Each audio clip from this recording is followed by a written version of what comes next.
Hmm.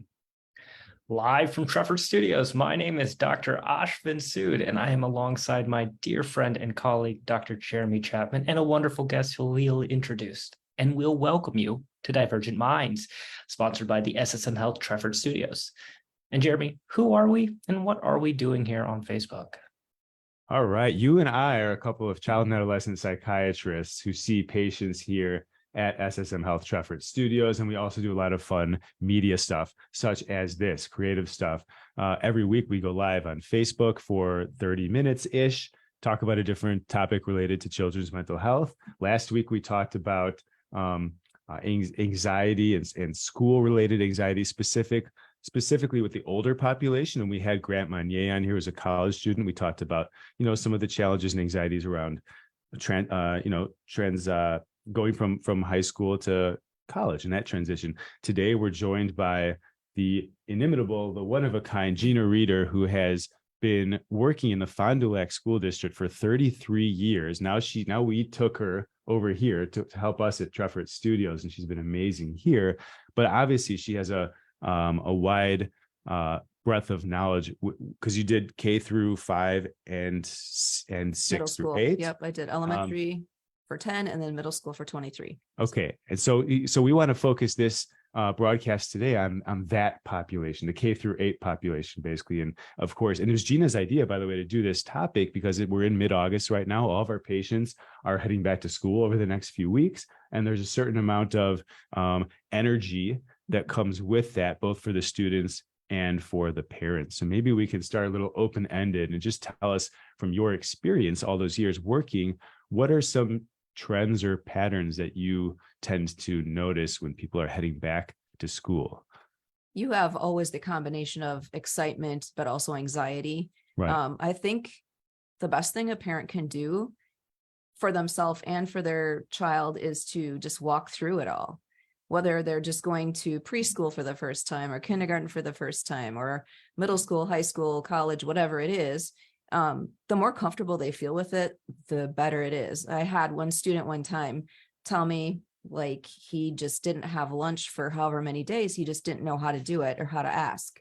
And it's the beginning of the year, it's chaos. And so he was second grade at that time. And he's like, I said, why didn't you ask? He's like, I didn't know how to ask. So something middle schoolers, a lot of times our schedules are busy, but if you can't make an open house, maybe arrange a time for you to take your child through the school just so they can locate all their classrooms, practice on their locker. The more comfortable you feel with that, the easier than like the nuts and bolts of school. My patient yesterday wants to go back because he hasn't quite figured out the how the combo lock works. So schools will always just let a family kind of come in, or they have to schedule an appointment to come in and get a sneak preview of the hallway. I want to call just because like in-service time is starting now, but okay. Most of the time, like my experience is schools are very welcome to help families out and get started, because the more successful the kids are, the more successful the year is. So in addition to knowing where your, say, homeroom is or something like that and where the cafeteria is, are there any other good uses of time if you can get into your school building before the school year starts? Can they meet their teachers usually? Can they, what else should they be doing? That's kind of dependent. A lot of us are in there early through the summer working on getting your room together, so they might meet them. But the back to school night is for, more of a for sure time when they'll all be there. Sure. Or after they're in there working on stuff. But again, we have a lot of in-service and meetings those first 2 weeks. I think the Fond du Lac teachers actually go back Monday.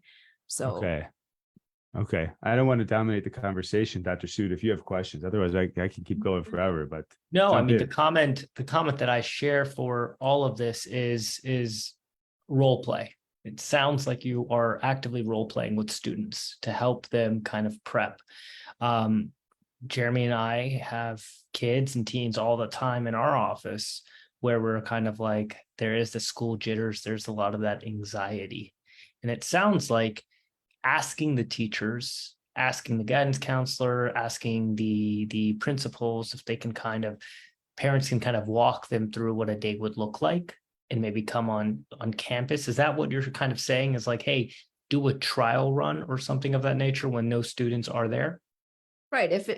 If an open house isn't their best fit because that causes anxiety, then arrange a time where they can literally get a printed schedule or digital or whatever and walk through. You go from here to here, a bell will ring, especially if elementary, they don't have bells, and then middle school practicing, like you have 4 minutes. When bathroom time, like, do you get passes at that school? If you don't want to use up your passes, do you have time between like your language arts class and your math class, because they're in the same hallway, to set your books down and get your bathroom time in then? Because just as simple as, when am I going to fit in the bathroom without being tardy? And some kids, like they want to be on time. They want to, And they So- need to know where the fire alarms are, so they can, if they need to prank the school to get out of a test, they have to know where. Like a felony. Well, it's I not. mean, okay, we'll cross that bridge later. So that's a good point. And there are a lot of kids who, when it was COVID, there was like 3 more layers to all of this anxiety, because it was, I'm not used to leaving my house, period. I don't know my way around the school because I haven't been there ever, perhaps. I don't know my classmates as much because I've only seen them on Zoom calls or whatever.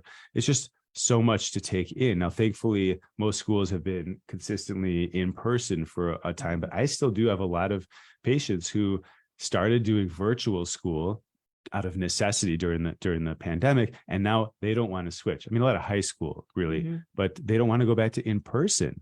And first of all, how much should we be encouraging them to do that, Ash? If they have a good thing going with the virtual school, and they have a program that they seem to be learning the necessary, milestones and stuff, how important is it for us to say, yeah, but you should go back in person? What about the socials? That's a question some parents have asked about when they're considering homeschool or virtual, is how important is that social aspect? And Right. for me, as a middle school teacher, it was really important to the kids. And I don't know, that's like the good part to be able to ask you guys, because how much do you push them to get them to go and do it where they might like it? They're scared to do it. Right. But how much is it hurting the child by doing that? Yeah, That is so that pops into my head constantly, because we've gotten into this world or this phase pre-pandemic and now post-pandemic where virtual school had to be an option. And, socialization is incredibly important. We know that schooling, when it went virtual, wasn't as adequate as being in person. We know that per an NPR study, that reading levels, mathematic levels decrease significantly in those grades. So often I use that data to help inform my kind of decision of when parents are like, well, they're doing okay in virtual, but I wonder about going back in person. I really highly do encourage, unless there's an infection, scare, if we have another strain of COVID that becomes significantly more contagious and more virulent and more dangerous. But for me, I actually have a pretty strong position on that, thinking that actually getting back in person, having that structure, because once that structure is given to the kid, it takes it out of the parent's hand for the day. And they don't have to be responsible for that structure as much. It can be much more even placed on the teachers, so that the parents can kind of get back to work as well and feel like they can then consolidate their time to the mornings or the evenings. So I think if you were to ask me that question 30 years from now, and we have a lot more data on virtual, and it's much more structured and much more functional, I'd be able to come back to you and say, well, actually, this is what we're finding. But right now, I personally push for more in person. What about the communication aspect, collaboration? Because that's one thing, even when students were going to school, being able to get their needs met. So they need to be able to communicate, to ask. We did one called, we called like this, it was kind of like a homeroom, but you could focus your students on what their needs were. And mine was communication, and it was something, even being able to call a store, which they don't really call. They didn't know how to use a phone. We went over to our local restaurant and had them order for themselves. And so like this actual talking to other humans, that I would think would also be like a bonus part of the being in person school versus virtual. Kids are going to look at any way they can to say, well, I could do that from home. And oftentimes they're right. And I've talked to patients about this even this week, or to the parents about this. The fact is, a digital or virtual relationship or friendship can be more meaningful to today's 12-year-old than it was to us, because they have more, just a richer way to communicate, oftentimes with video or audio, and their social lives are built that way. I want to ask about good old-fashioned separation anxiety and homesickness. If somebody at Sabish, for example, is struggling, and it's 10 a.m. on the third day of school, what options do they have? Can the parents pick them up? Can they call their parents? Should they? What is the kind of the MO at a school like that? I think it's all just individual basis. Okay. It depends on how well we know the student, the background, what we've heard from the parents before of what maybe has worked. I didn't see a lot of that in middle school.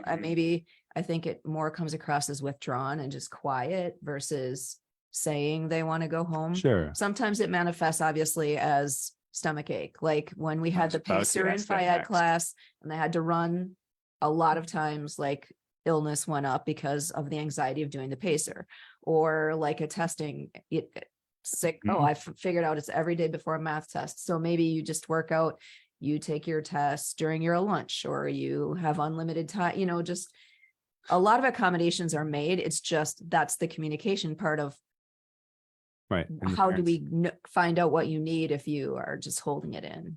The key word there, and you read my mind, and in our world, we use the term somatic, and somatic symptoms are often a manifestation of anxiety. It's sometimes a little bit more tolerable to the child than saying I'm anxious, or maybe it doesn't enter their conscious awareness, but it manifests as a stomach ache or a headache. We get a lot of people in our offices where the parent says, he won't go to school because he keeps having these headaches. And we went to the doctor and they didn't find anything. So where do you go from there, Ash, when there's somatic symptoms? Oh, that's a diagnosis of exclusion. So you do the full medical workup. And if it really comes down to somatic solution or somatic situations, I then start thinking of school avoidance. And school avoidance and separation anxiety. Separation anxiety can be a reason for school avoidance. So when I say school avoidance, it's not saying like you're avoiding because, you'll want to play Fortnite or something like that. Right. It's not mischievous. Exactly. School avoidance is a symptom, and you're looking at the cause. Kind of like if you have a cough, you're looking at what's the cause of that cough, such as heart failure or pneumonia or anything like that. So if a kid is avoiding school, you're kind of looking at what is the cause of that. Is it an internal factor, meaning they're anxious about leaving the parent? They're anxious about leaving the home because they're scared of going to school. And they're really worried that something might happen to those loved ones? Is it an external factor, meaning they're scared of, going to school and getting bullied, or they have a learning disability and it's really hard to understand what's going on and it can be really discouraging? Is it a aspect that school or at home is much more enjoyable? They have no rules. There's no boundaries. They can play video games all day. They can surf YouTube and go on YouTube Shorts or YouTube Reels. They can't do that at school, right? And I think that's what we all jump to initially as parents is, what's the reason why you want to stay? Is it because of that? And so it's really important, I think, as both providers in the medical field, as well as teachers and parents, to be really inquisitive about what is leading to this avoidance. And then really kind of figuring out, okay, how do we target that? If it is anxiety about school and, worries about being in large groups, how can we work with the school to kind of slowly introduce the child to 1 to 2 hours of school a day, then 3 to 4 hours the next week, then 4 to 5 hours, right? In a gradual process, and coming up with different solutions. Yeah. What do you say to a family that says, our boy Johnny is terrified of that guy Ashvin in his class, and can you keep him away from him? How do we keep them away We from actually do have some situations where a schedule will be changed if it's, if Okay. it's come to that. We've, there's lots of different things. And again, based on the situation, sometimes it's an actual conversation with both the students and maybe the guidance counselor or a trusted teacher. Like maybe Mhm. if someone's told me, they feel more comfortable talking to me about it Mhm. with the other person. I think it's just really surprising how close you can become to some kids where they feel more comfortable telling me something than maybe that at home. And sometimes you solve the problem without even involving the parents if it's just something like that. But sometimes it's been serious where a girl in middle school came out to me and then she asked me to be there at a parent teacher conference when she told her parents. And that was like probably one of the, like, it was, I didn't know Intense. exactly I was handling it correctly, you know, Sure. where it's just, Sure. but What's your she just role? wanted to have the conversation and have me be there for the conversation. So the parents that are more advocates, like more active advocates, I'm guessing just tend to get better outcomes for their kids if they're proactively reaching out to the school or teachers, communicating what their child's needs are. I mean, Yes, in some situations, if the child's going to tell the parent what's going on. Sure. But I feel like the teachers are the best ones to notice this stuff. Sure. Because, and this is a funny situation, but I went to my doctor here and his nurse, I had her sons, and Yeah. she's like, you know, I just want to tell you that years later, he's out of college at this point. You were right. He was having seizures. You know, she's like, I poo-pooed you all through seventh Wow. grade and whatever, but I mean, I never knew that came of that. And she just like, I just Yeah. want to tell you that. So I think we spend a lot of time with them too. And so like as a Yeah. team, that's Sometimes the more. best thing as a team. But sometimes it's hard because it's your child too. And Oftentimes the teacher spends more time with them than the parents do. Were you going to say something? Yeah, well, I just want to jump in for a mid-time time check. I just want to highlight, my name is Dr. Ashwin Sood. We're with Dr. Jeremy Chapman. We're both child psychiatrists here at SSML Treffer Studios. And on today's show of Divergent Minds, we have Gina Rieder, our wonderful colleague here at the SSML Treffer Studios, who has a decorated background and experience in the Fond du Lac school Yes. district as well at both elementary and middle school. And we're talking about school-based anxiety. You're going back to school, parents are anxious, kids are anxious. How do we prep both the kids and the parents? I want to take this moment that, Gina, you had a question that you had posed earlier prior to broadcasting. Do you want to share with the audience, and maybe Dr. Chapman and I can try to respond?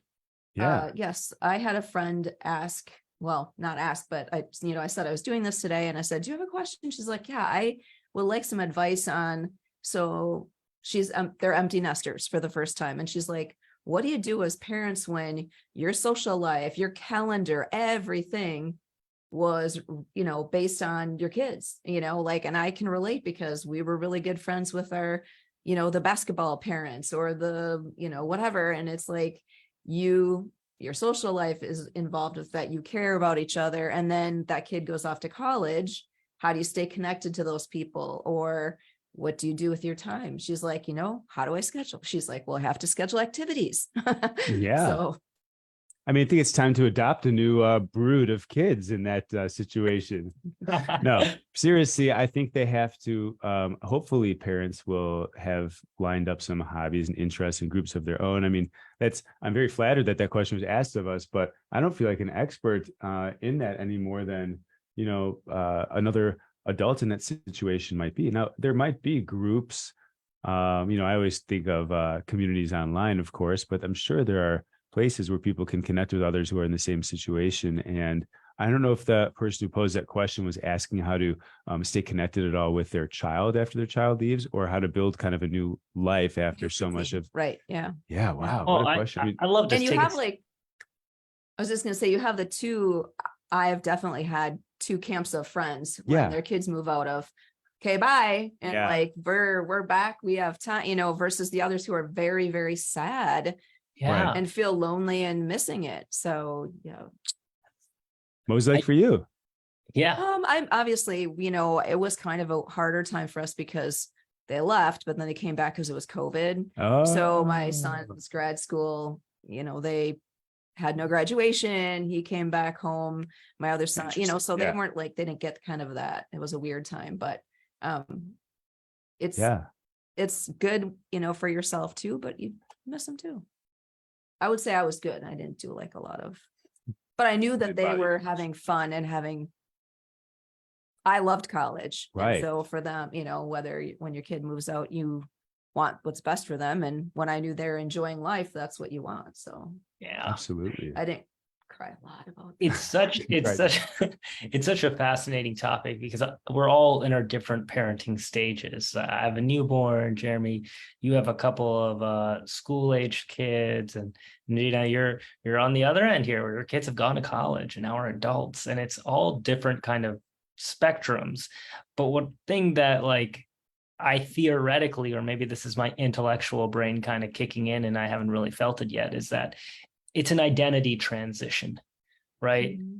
You go from single to potentially in a relationship to potentially being a parent / being married to potentially having kids who are preschooled and school aged, then high school, and then they graduate. And all of this time, your identity is transitioning through all of this, who you are and what defines you.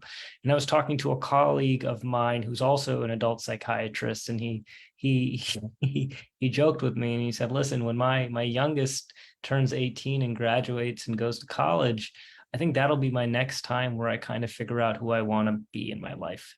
Right now, my main identity is being a parent.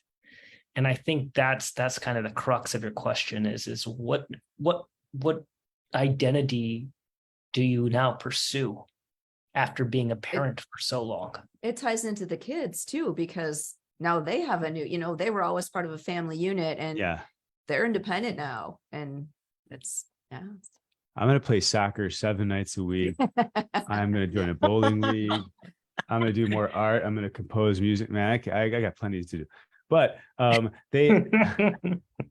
they might need to check in with a therapist at that point too. Get some, that is to your point about being an identity transition or, a role kind of like phase of life thing. You might benefit from some guidance, someone to process what it means to not be a full-time parent anymore and kind of situate you to succeed in this new version of yourself.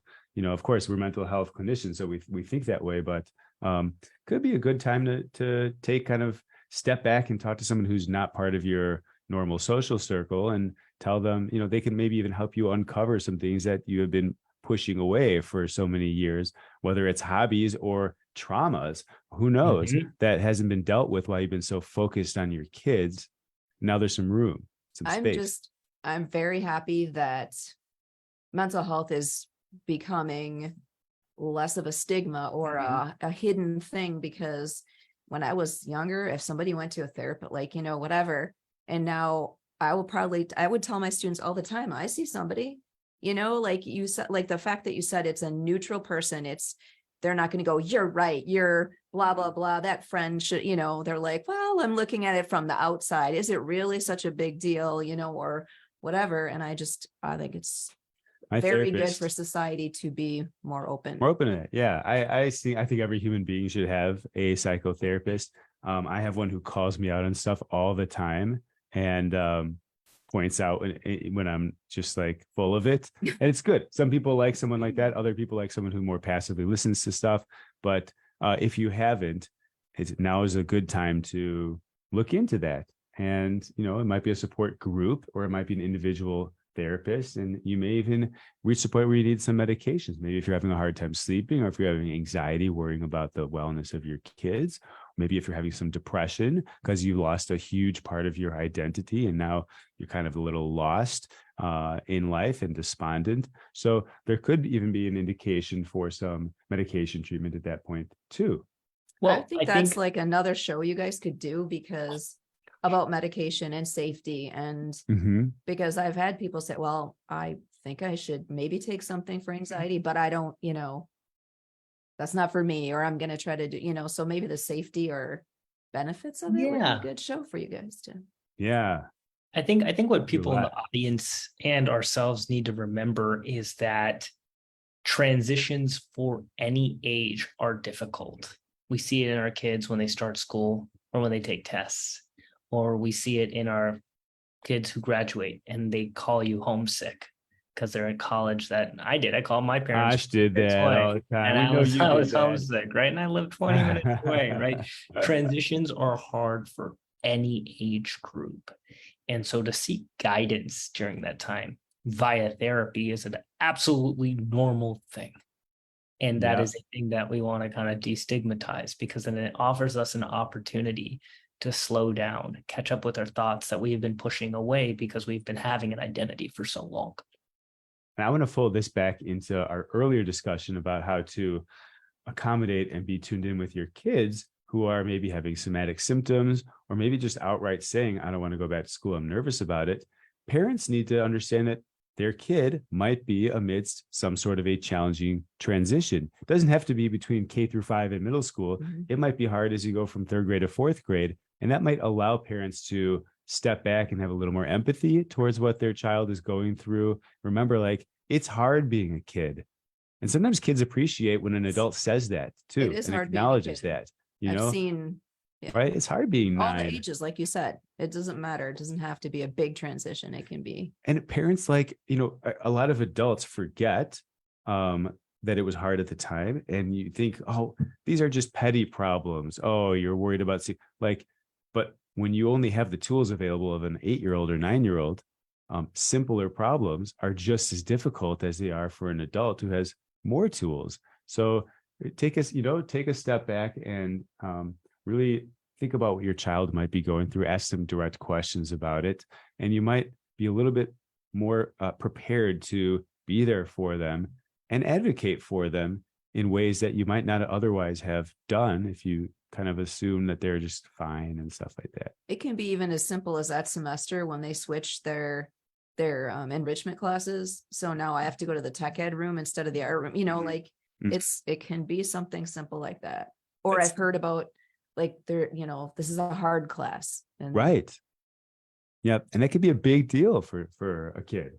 So we're almost out of time here, but what I'm going to do is assign a task for any parents Yes. watching this right now. At the end of every Divergent Minds, we kind of assign a 15-minute task. And this one might go a little bit longer for people who are watching this with kids. But if you're a parent watching this, one of our tasks is ask your child, what is one of the things that they're worried about when starting this school year?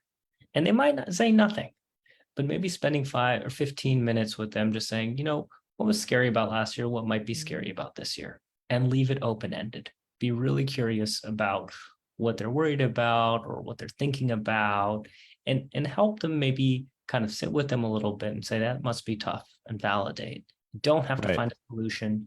You don't have to figure it out overnight, anything like that. And it might go a long way, because then they might open up to you later on about other things too. Yes, that's so true. That's so true. You don't have to solve it. Definitely. Well, fortunately, that's a wrap. We were so delighted to have you on the show, Gina. You're wonderful. You bring such a breadth of knowledge, and very enriching for Dr. Chapman and I as we were listening and thinking about all the patients we see in the school system. You have that extra expertise that we do not have. If you're joining us, we are Divergent Minds, a weekly Facebook production here, hosted at 12:15 to 12:45 Central Standard Time. We encourage questions, comments, any type of experiences you've had. Please leave a comment on our Facebook, and we are here every Wednesday. So we'd like to see you and like to hear from you. Thank you all. See everybody. Thank you, Gina. Thanks for having me. Bye-bye.